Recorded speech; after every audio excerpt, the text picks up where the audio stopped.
Hello guys, എല്ലാവർക്കും എൻ്റെ പുതിയ വീഡിയോയിലേക്ക് സ്വാഗതം.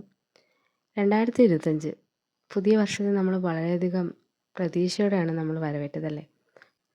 വലിയ പ്രതീക്ഷകളുള്ള വാർത്തകളെല്ലാം നമ്മളെ തേടിയെത്തുന്നത്.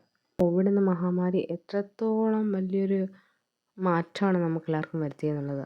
അതിൻ്റെ ഒരു ഇമ്പാക്റ്റ് ഭയങ്കരമായി എല്ലാവരുടെയും ജീവിതത്തെയും ബാധിച്ചതാണ്.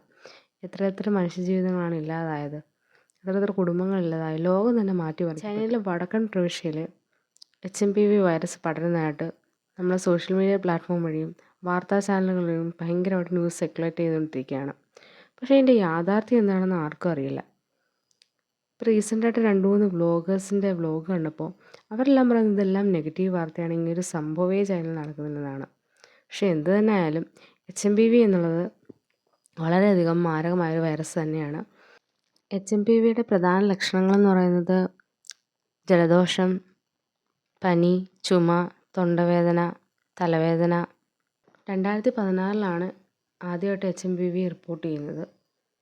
അതുകൊണ്ട് തന്നെ നമ്മുടെ കോവിഡിൻ്റെ അതേ രീതിയിലുള്ള ഒരു അസുഖമായതുകൊണ്ട് തന്നെ മഹാമാരിയായിട്ട് തന്നെയാണ് പ്രഖ്യാപിച്ചിരിക്കുന്നത്.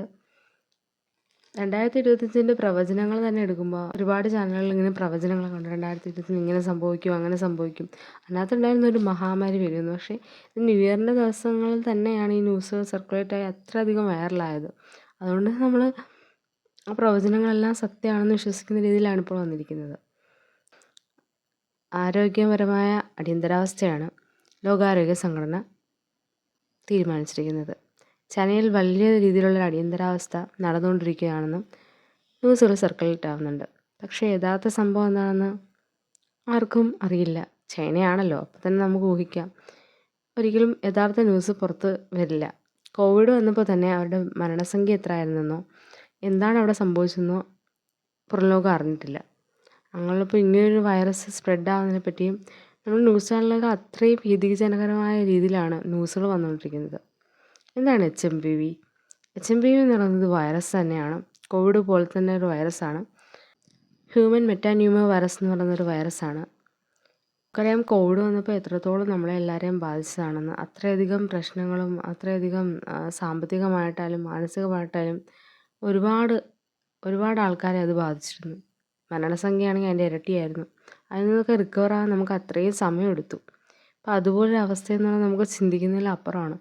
പക്ഷേ നമുക്ക് അങ്ങനെ അവസ്ഥ വന്നു കഴിഞ്ഞതുകൊണ്ട് തന്നെ നമുക്കറിയാം എങ്ങനെയാണ് പ്രിവെൻഷൻ എടുക്കേണ്ടതെന്നത്. ഈ വൈറസിൻ്റെ ഒരു ഇൻക്യുബേഷൻ ദിവസം എന്ന് പറയുന്നത് 3 ദിവസം തൊട്ട് 6 ദിവസം വരെയാണ്. അതായത് നമ്മുടെ ശരീരത്തിനുള്ളിൽ പ്രവേശിച്ചു കഴിഞ്ഞാൽ 3-6 ദിവസത്തിനുള്ളിൽ തന്നെ ഇതിൻ്റെ ലക്ഷണങ്ങളെല്ലാം കാണിച്ചു തുടങ്ങും. പനി, തൊണ്ടവേദന, തലവേദന, ഇങ്ങനെയാണ് തുടക്കം വരുന്നത്. ഇത് ശ്വാസകോശത്തെയും അതുപോലെ ശരീരത്തെയും നല്ല രീതിയിൽ ബാധിച്ചു കഴിയുമ്പോഴേക്കും അവസാനം ന്യൂമോണിയ ആയിട്ടാണ് ഇത് മാറുന്നത്. ന്യൂമോണിയയാണ് ഇതിൻ്റെ അവസാനത്തെ ഒരു സ്റ്റേജ് എന്ന് പറയുന്നത്. ഹ്യൂമൻ മെറ്റാന്യൂമോ വൈറസ് അതായത് HMPV പ്രധാനമായിട്ട് ബാധിക്കുന്നത് നമ്മുടെ ശ്വാസകോശത്തെയും ശ്വസന വ്യവസ്ഥയാണ്. അതുകൊണ്ട് തന്നെ ഇതിൻ്റെ ഒരു സങ്കീർണമായ അവസ്ഥ വരുമ്പോഴേക്കും നമുക്ക് ബ്രോങ്കൈറ്റീസ്, ന്യൂമോണിയ എന്ന രോഗാവസ്ഥയിലേക്കാണ് എത്തിപ്പെടുന്നത്. പ്രധാനമായിട്ടും തണുപ്പ് കാലത്താണ് ഇതിൻ്റെ വ്യാപനശേഷി കൂടുതൽ.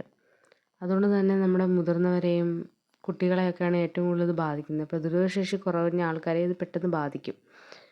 ഇതുവരെ ഇതിനെതിരെയുള്ളൊരു വാക്സിനോ അല്ലെങ്കിൽ ചികിത്സാ രീതിയോ ഇതുവരെ കണ്ടെത്താത്തതുകൊണ്ട് തന്നെ നമുക്ക് പ്രിവെൻഷൻ എടുക്കുക എന്നുള്ളത് വേറെ മാർഗ്ഗങ്ങളൊന്നും ഇല്ല. ഇതുവരെ കണ്ടെത്തിയിട്ടില്ല അങ്ങനെ ഒരു മാർഗ്ഗങ്ങളും. സോഷ്യൽ ഡിസ്റ്റൻസിങ് ചെയ്യുക, അങ്ങനെയുള്ളത് മാത്രമേ നമുക്ക് ഈ രോഗത്തെ പ്രതിരോധിക്കാൻ കഴിയുള്ളൂ. അതുകൊണ്ട് തന്നെ എല്ലാവരും അതീവ ജാഗ്രതയോടെ തന്നെ ഇരിക്കുക. കോവിഡ് വന്നപ്പോൾ നമ്മൾ എങ്ങനെയാണോ അതിനെ പ്രതിരോധിച്ചത് അതുപോലെ തന്നെ നമുക്കിതിനെതിരെയും പ്രതിരോധിക്കണം. HMPV എന്നുള്ളത് രോഗത്തെക്കുറിച്ചുള്ള യഥാർത്ഥ ന്യൂസുകളെല്ലാം വരട്ടെ. അതിനെക്കുറിച്ചുള്ള ആശങ്കയും ഭീതിയെല്ലാം മാറട്ടെ. കോവിഡിൻ്റെ ഭീതിജനകമായ ഒരു അന്തരീക്ഷത്തിൽ നിന്ന് അതിൻ്റെ ഒരു ഐസൊലേഷൻ ആയാലും എല്ലാത്തിൽ നിന്നും അത്രയധികം നമ്മൾ ഒരുപാട് വിയർപ്പ് മുട്ടിയിട്ടാണ് അതിൻ്റെ ആ ഒരു ഇത് നമ്മൾ പുറത്തു വന്നത്. അതുകൊണ്ട് തന്നെ ഇതിൽ നിന്നും പുറത്തു വരാൻ സാധിക്കട്ടെ. നമ്മൾ കോവിഡ് വന്നപ്പോൾ അതേ പ്രിവെൻഷൻ രീതി തന്നെയാണ് ഇതിനും എടുക്കേണ്ടത്. കൈകളെല്ലാം സോപ്പിട്ട് കഴുകണം, സാനിറ്റൈസർ ഉപയോഗിക്കണം, അതുപോലെ മാസ്ക് ഉപയോഗിക്കുക. ആരോഗ്യപരമായ അടിയന്തരാവസ്ഥ വന്നാലും നമ്മളെല്ലാവരും ഒരുമിച്ച് നിൽക്കും. അതാണ് നമ്മുടെ ഒരു രീതി എന്ന് പറയുന്നത്. HMPV നമുക്കെല്ലാവർക്കും ഒരുമിച്ച് നേരിടാം. ഇതെല്ലാവരും സുരക്ഷിതരായിരിക്കുക. Take care.